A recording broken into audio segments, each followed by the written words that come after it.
Now, from mortgages to migration, shocking new figures show the UK's population could soar to nearly 74 million by 2036. That's a 6.6 million rise since 2021. The alarming numbers come as the Home Office announces a raft of controversial restrictions aimed at slashing legal migration by 300,000 a year.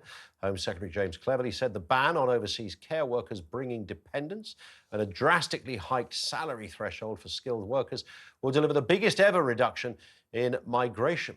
Cleverly described the approach as firm but fair, arguing the British people want to see action, not words. We're delivering the change we promised and which they expect, lifting pressure on public services and protecting British workers with utmost urgency. But hardline Tory rebels have warned the measures will fail to reduce migration to more sustainable levels. A couple of points on this. Cleverly hasn't got a hope in hell of realising his dream. I'm sure he's got good intentions.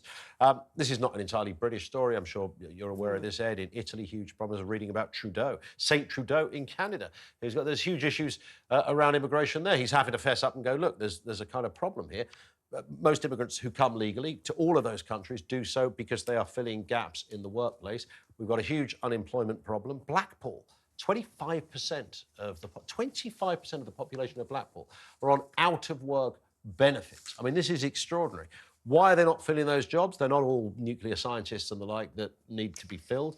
They're also not all fruit pickers. I don't know the full answer. What I do know is that if you have that amount of people coming into a country, you don't have to know a lot about sort of social constructs and how demographics work to realise that an infrastructure nightmare is coming around the corner. I really hate this idea that, oh, we need all of those workers in this country or else the country is going to crumble. I think for too long, our parties all across the spectrum have been catering to the interests of big businesses, right? The reason why you have a 25% unemployment rate in Blackpool is because British businesses have gotten away with not investing in the British public. There's 67 million people in this country. There is no reason to have almost 2 million people in such a short span of time because big businesses need that kind of influx of cheap labour. And that's what really frustrates me.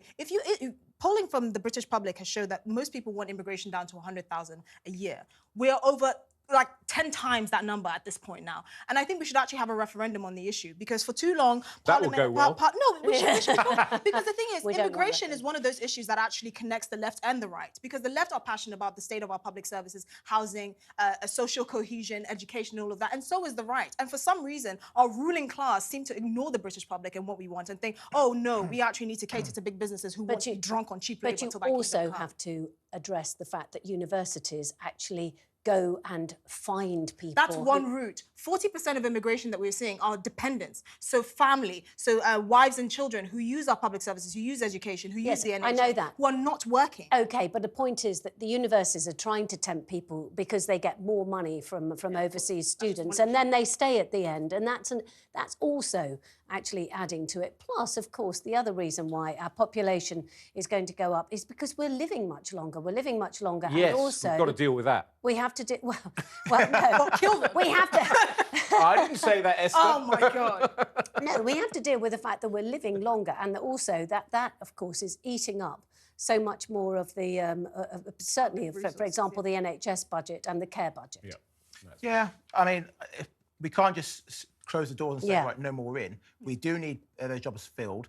British people don't want to do jobs that are extremely low paid and extremely hard work. That's the reality. But I mean, remember, this is a guesstimate. I mean, the Home Secretary's announced these tough new rules at the same time as telling us, and it scared me too, that the population is going to go up to 74 million. And the fact is, you know, immigration is a good thing. We need people to fill jobs. The birth rate is falling in this country, so you do need it, but people want to control immigration. I think 100,000 is unrealistic, but people want the right levels. The trouble is with Brexit, people don't leave the country now because you used to be able to flow back and forth between Europe. Now, no Europeans are going to leave Oh, in case Ed, they can't you've lost us. Stop blaming Brexit. I blame Brexit for literally everything. As a member apart from you. As a member I blame of the God Lib for you. Dems, as a member of the Lib Dems, I think you're right on task.